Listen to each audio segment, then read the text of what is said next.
తీసుకోలేదు.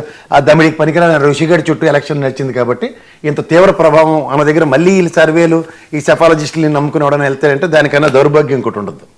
సో ఇది more over ఈ తెలుగుదేశం పరంగా కూర్చుంటే రాబిన్ శర్మ గారి పనితీరు అందరికీ జగమెరిగిన సత్యమే. ఇలా out of the blue out of the box వాళ్ళు మిరాకిల్ అన్నట్టుగా 104 గెలిస్తే క్రెడిట్ మాత్రం రాబిన్ శర్మకి ఇస్తారంటే జరగని పని. అది నేనైతే ఎట్టి పరిస్థితుల్లో నేను ఒప్పుకోనది. సో ఇది ఒక బుడదానికి సైద్ధాంతికంగా 10 సంవత్సరాలు అక్కడ స్థానికంగా పరిపాలించిన ఈ టీఆర్ఎస్ పార్టీ 10 సంవత్సరాల తర్వాత యాంటీ ఇన్కంబెన్సీ అనేది సర్వసాధారణంగా కాంగ్రెస్ ప్రభుత్వం వచ్చింది. ఇది జన నానుడి, ఇది వాస్తవం కూడా. తర్వాత అంత వ్యతిరేకత అన్నది చూసుకుంటే మీరు గమనిస్తే 65 స్థానాలకు పరిమితం చేసిన కాంగ్రెస్ వర్సెస్ బీఆర్ఎస్ కూడా సముచిత స్థానం వచ్చింది. But where it comes to Andhra Pradesh అన్న దగ్గర గతంలో 23 స్థానాలకే పరిమితమైన తెలుగుదేశం ఒక ఉదాహరణ, అండ్ 11 స్థానాలకే పరిమితమైన వైఎస్ఆర్సీపీ అన్న దగ్గర ప్రజలు అసలు అపోజిషన్ ఏ ప్రాస్పెక్ట్లో కన్సిడర్ చేయట్లేదు అన్నది ఊహకందని ప్రశ్నగానే మిగిలిపోతుంది. ఇప్పుడు ప్రభుత్వ వ్యతిరేకత అన్నది ఉంటుంది, I'm not contradicting it.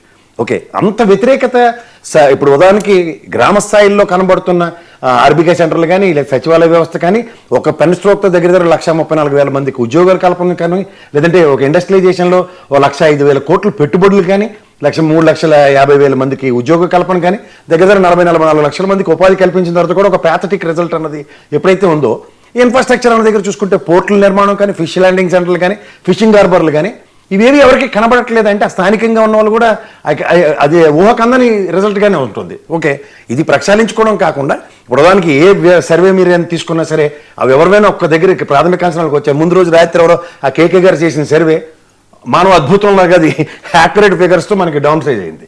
So ఇవన్నీ మనం గమనిస్తున్నప్పుడు ఏంటంటే 18 నెలల ముందు ఉదాహరణకి మీరు అన్న ఆత్మసాక్షి అంటే ఇంకో ఛానల్లో ఏదో ఐఐటి ప్రొఫెషనల్స్ అని చెప్పారు. ఆత్మసాక్షి కూడా ముందులో చెప్తుంది ఏంటంటే మాకు అందరూ ఐఐటి ప్రొఫెషనల్స్ ఉన్నామని చెప్పి మొదలెట్టాడు. నేను 4-5 నేను కూడా చేసి అవి తర్వాత తెలిసింది సారాంశాలు వేరేగా ఉన్నాయి నాకైతే. అంటే మీన్ టు సే ఇప్పుడు ఒక శాంపుల్ సైజ్ అండ్ అగ్రిగేట్ని ఎంత వరస్ట్ కేస్ సినారియోలో కూడా వాడు ఖర్చు పెట్టుకోవడానికి ఎంత డబ్బులు ఖర్చు అవుతాయి అన్నది ప్రాథమిక అవగాహన ఉంది. టీ కొట్లో కూర్చుని 2-3 టీ తెగించి బిస్కెట్ తినిపించి ఆ దగ్గర నుంచి ఎసెన్స్ తీసుకోవడానికి కూడా ఈ రోజు ఉన్న సర్కమ్స్టాన్సెస్లో నాట్ లెస్ దాన్ 100 రూపాయలు తక్కువ అవదు ఒక సర్వే శాంపుల్కి. అలాంటిది ఒక ఫైనాన్షియల్ ఎబిలిటీ కానీ ఒక కార్పొరేట్ సెక్టర్లో ఆఫీసులు పెట్టి ఎంతమంది ఏ విధంగా పనిచేస్తారో తెలిసిన తర్వాత ఒక శాంపుల్ సైజ్ ముఖ్యంగా చాలా పెద్ద విషయం. ఇప్పుడు నాకు తెలిసి ఒక సర్వేలో 1,40,000 మంది శాంపుల్స్ తీసుకుంది ఊహకందని పరిణామంగా ఉంది. ఇప్పుడు దానికి ఫ్యాక్టరీస్ అంటారు. నాకు తెలిసి ఇతను వ్యవసాయ రంగం ఒకటి, ఎంప్లాయ్మెంట్ క్రియేషన్ ఒకటి, నెక్స్ట్ ఇంకోటి ఏమంటే ఇన్ఫ్రాస్ట్రక్చర్ డెవలప్మెంట్ ఒకటి, ఇన్ఫ్రాస్ట్రక్చర్ అన్నది నెక్స్ట్ డెవలప్మెంట్ మీద మాడారు.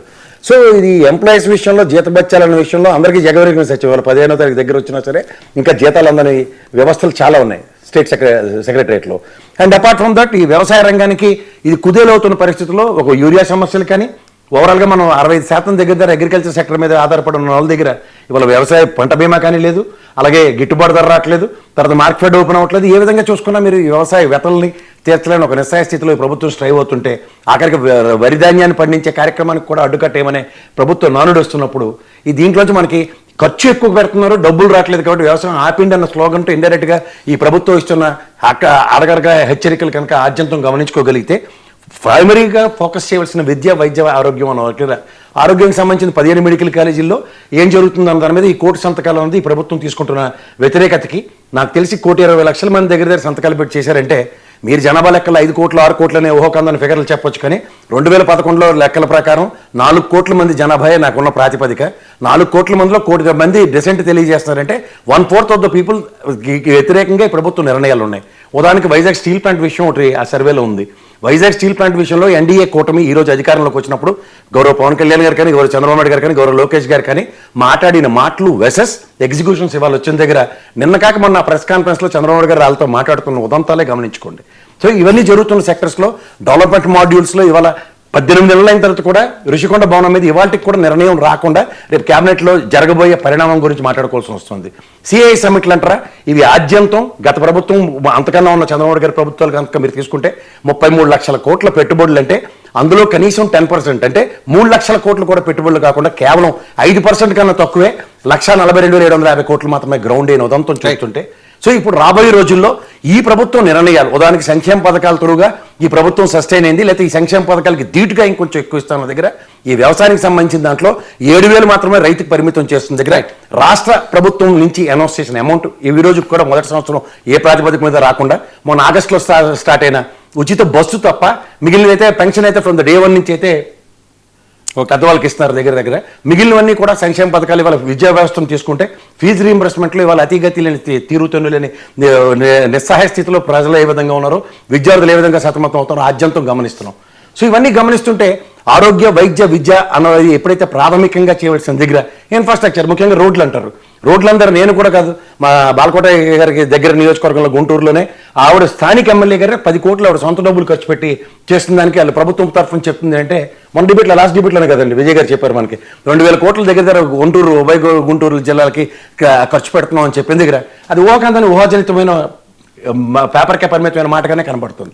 సో ఇవన్నీ మనం ఆద్యంతం గమనిస్తే ఈ ప్రభుత్వం మీద ప్రజల వ్యతిరేకత అన్నది ఎప్పటికప్పుడు డిసెంట్ తెలియజేస్తున్నారు.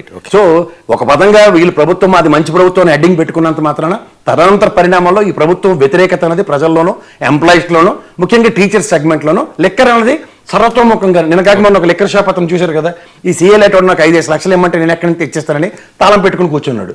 మన ఆ చీప్ లిక్కర్ విషయంలో ఎక్కడికక్కడ జరుగుతున్న 99 రూపీస్ బ్రాండ్ అన్న దగ్గర ఈవెన్ ల్యాండ్కి అదే రేటు, ఇవాళ చీప్ లిక్కర్ క్వార్టర్కి అదే రేటు నడుస్తుంది ప్రభుత్వ పరంగా. మూడో పాయింట్ ఎక్కడైతే వచ్చిందో ఇప్పుడు మీకు ఇస్తున్న ఇండస్ట్రియలైజేషన్కి కాగ్నిజెంట్ అనేది దావోస్ సమిట్ త్రూగా వచ్చిన దగ్గర ఇవాళ గ్రౌండ్ అవుతుంది అన్న దగ్గర భూమి పూజకు పరిమితమైంది. వాళ్ళు చెప్పిన స్టాటిస్టికల్ ఫిగర్స్ కనుక మీరు ఆద్యంతం గమనించుకోగలిగితే, వర్మ గారు మీరు నేను హైదరాబాద్లోను గౌరవ చంద్రబాబు నాయుడు గారు ఆ ఐటీకి నాంది పలికిన రోజుల్లో మనకి హైటెక్ సిటీ బిల్డింగ్ కట్టక మునుపు కూడా ఎస్టీపీఐ పరిధిలో సాఫ్ట్వేర్కి సంబంధించిన విప్రో లక్ష్మీ బిల్డింగ్లో ఉండేది.